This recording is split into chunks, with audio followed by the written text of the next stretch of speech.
Well, we got some big movers here today. Walmart shares higher. Its first quarter results showing a nearly 4% jump in its U.S. same-store sales, fueled by a 22% surge in U.S. e-commerce sales as well. Yahoo Finance's executive editor Brian Sazi joins us now with much more on this.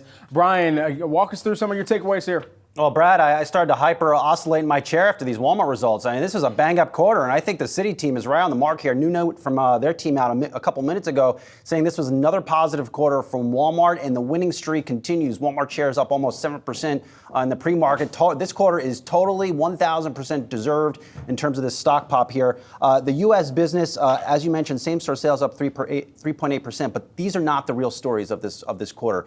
It is double-digit e-commerce growth in Walmart U.S. International, Sam's Club, check done. Next, the international business has finally started to turn around. It's a story nobody on the street is talking about. A lot of our competitors aren't talking about it, and it's one that I'm going to start digging into personally because I think that international business is really starting to drive a lot of big results at Walmart. Nobody cares about it, and they really should.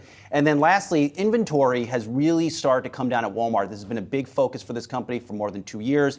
Inventory declined in the U.S. That is allowing them to reduce markdowns in their business and push up profit margins. Overall, I'm really trying to figure out, guys, what is the state of the economy if Walmart is doing so well? And I think that old thinking, economy slowing down, Walmart does good, I think that's totally broken. I don't think that applies anymore. I think this is a retailer now attracting all sorts of consumers. Walmart slipped in there really for the second straight quarter. Higher income households are going to Walmart. Why? Because they're not selling crap anymore. They're selling higher end goods, better fish, better meat, better products, better protein shakes, whatever it is. This is not that same clunky, horrible shopping experience as it was 10 years ago. You know, Saz, it's so interesting and it's important to point out, and I'm curious because you mentioned the international component here, potentially being a driver, likely a driver here ahead for Walmart. Is that also consistent with what we're seeing overseas, just in terms of more high-end shoppers when you take a look at Europe, when you take a look at other places, also trading down to Walmart as well? Well, some of the luxury good retail earnings over the past few weeks haven't been that great. Yeah. I think just Walmart is just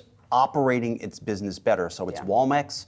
That's their business in Mexico. Walmart China doing very well. Some of the big box supercenters that they own, I believe Sam's Clubs in China is doing pretty well. And then in addition to that, or in part because of this international turnaround, you're seeing Walmart out here come and raise their guidance for sales and profits for the full year, despite, keep in mind what that full year guidance entails. That captures the election.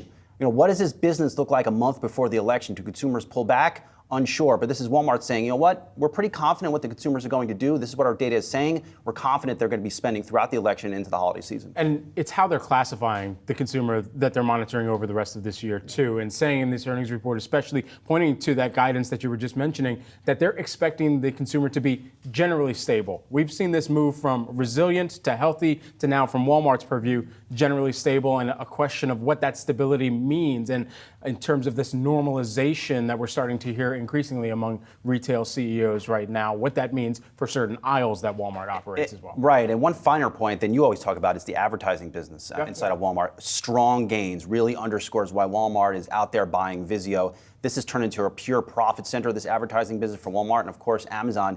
Next up, and another topic we have to dig into, membership fee income for Walmart. And it's not just Sam's Club anymore. It looks like they're starting to have some real success with the potential Amazon Prime killer and Walmart Plus. So that looks to have gained traction too. Nobody's talking about it. They should be.